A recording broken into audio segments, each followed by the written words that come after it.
Olá, meninas do cafezinho, bem-vindas a mais uma transmissão aqui na nossa página. Eu venho falar hoje sobre o estudo histórico, sobre os tempos dos patriarcas, e o estudo vai ser a mulher no Antigo Mediterrâneo. A minha voz está um pouco baixa, eu ainda estou me recuperando de uma gripe muito forte, mas eu espero poder estar ajudando vocês nessas pesquisas, né? Vocês sabem que cada mulher que a gente estuda, a gente tem um tópico de imersão. A gente tem aqui no nosso cronograma, no nosso planner, a gente tem o tópico de imersão da mulher, que é lâmpada, e a gente tem o estudo histórico. Oi, Karen, bem-vinda! E de Sara, que é o mês de março, a gente está estudando patriarcas, mulheres no Antigo Testamento, e o tópico de imersão é lâmpada. Karina, o que são esses estudos históricos e tópico de imersão? Além da mulher da Bíblia que a gente estuda todo mês, a gente tem esses tópicos que a gente estuda sobre a história e os costumes da época das mulheres.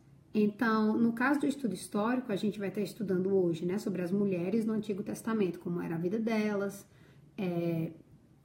E no tópico de imersão, que no caso é lâmpada, a gente já estudou, né? Foi o estudo 2. A gente falou sobre como era confeccionada a lâmpada, o que é que a Bíblia fala sobre lâmpada, etc. Esse planner você encontra, né, na nossa lojinha em PDF. Vamos lá, vamos para Sara, assim também como as divisórias, né, para colocar. Vamos lá para o estudo histórico. Então, o livro que a gente vai estar estudando é Todas as Mulheres na Bíblia, né, de Sue and Larry Richards, que é o mesmo livro que a gente tem utilizado.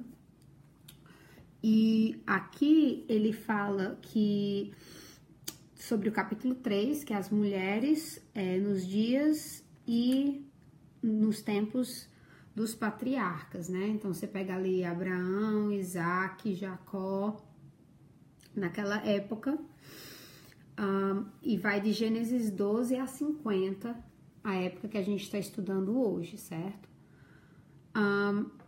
A qualidade de vida de uma mulher naquela época, ela estava ligada não apenas à época que ela vivia, mas ela está ligada à família, né, e o padrão social que ela nasceu. Então, os direitos da mulher, ela não era apenas uma coisa universal, né, dependendo da família que ela morava, dependendo da unidade familiar que ela tinha, a qualidade de vida dela poderia ser melhor ou pior. Eu dividi aqui mulher como filha, mulher como esposa, algumas mulheres, né, a história de algumas mulheres. Ela como filha, né, ela nasceria numa família, seria filha, e ela apenas era legalmente transferida para a responsabilidade do marido através do dote do casamento. Então, ela permaneceria ali na unidade familiar com pai, mãe, o resto da vida. E os irmãos, né, na morte dos pais, os irmãos se tornariam responsáveis por essa mulher.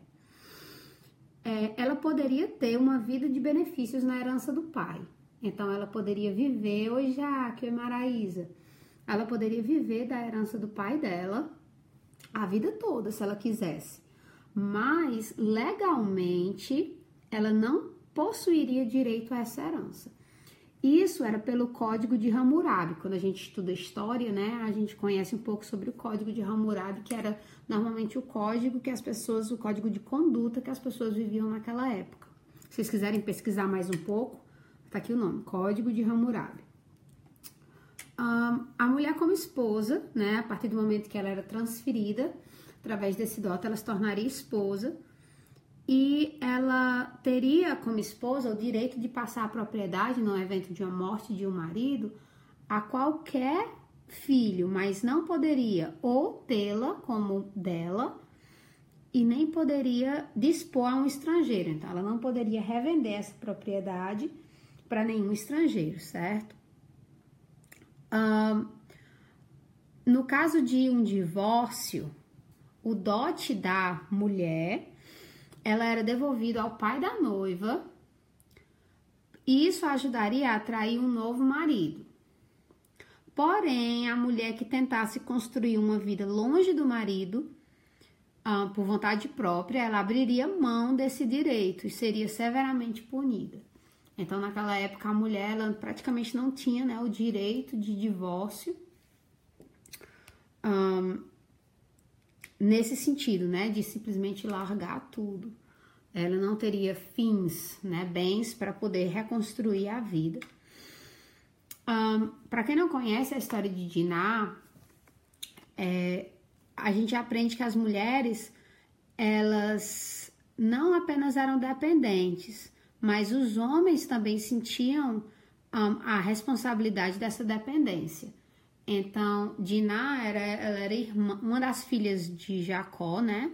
E ela foi violentada. E os irmãos dela mataram a cidade toda como vingança, né? Como na cabeça deles fazendo justiça ao que aconteceu com a irmã. Então, assim, o homem, ele tinha a responsabilidade. A mulher, ela era bem, né, da família, mas o homem também se sentia nessa responsabilidade de cuidar da mulher. E na história de Sara, a gente aprende que ela estava livre para pedir, clamar e reclamar com Abraão. Então, ela teve todo o direito, né, de usufruir da serva dela como ela queria e de pedir ao marido ajuda quando bem entendesse. Então, assim, ela também não era colocada de lado, né? Ela tinha direitos como esposa, ela tinha os direitos dela. E daí a gente vem a história de Rebeca, que ela foi consultada pelos irmãos para irem, para se ela queria ou não ir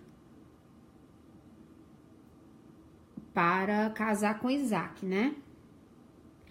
Então ela não foi simplesmente arrancada, ela foi consultada para isso. E na história de Raquel e Leia, a gente vê o cuidado de Jacó com relação a perguntar a elas sobre deixar a terra de Labão. Naquela época, como a gente aprendeu já com a história de Sara, não era comum a mulher deixar as terras, né, morar perto, longe da família.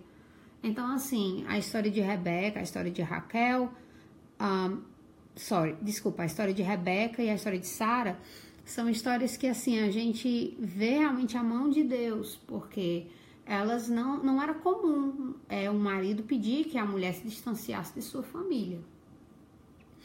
Então, com isso a gente aprende que a qualidade de vida de uma mulher, ela estava mais ligada à qualidade de vida de seus relacionamentos interpessoais e situação financeira, né, do que seus direitos na época. Então, a gente pode pensar, mas as mulheres naquela época não tinham os direitos. Elas tinham, elas não se achavam sem direitos,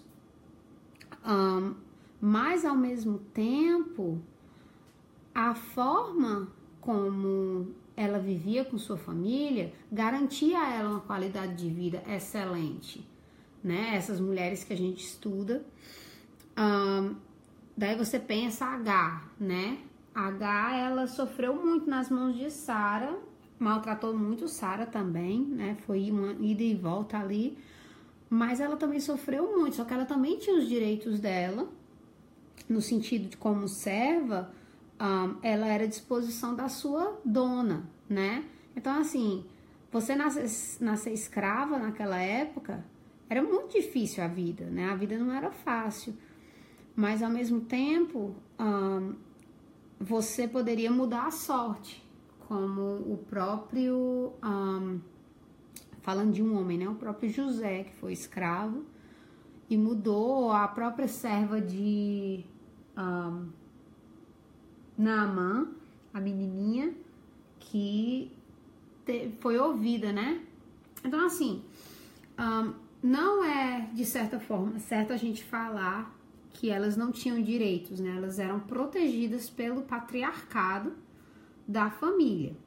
Infelizmente, se esse patriarcado era corrompido, então elas estavam realmente em maus lençóis, né? Literalmente. Porque elas sofreriam muito. Mas os homens também se sentiam responsáveis por elas. Então é isso, meninas. Esse foi o estudo de hoje. Eu vou estar colocando a foto em breve no Instagram e no Facebook. Cada vez a gente vai conhecendo um pouco mais sobre, de forma profunda, né? A vida delas, como elas viviam, quais eram seus direitos, quais eram seus costumes. E eu acredito que os textos bíblicos vão ficando mais claros, né? À medida que a gente vai conhecendo um pouco mais sobre essas mulheres. Então é isso, meninas. Um beijo pra vocês. Deus abençoe.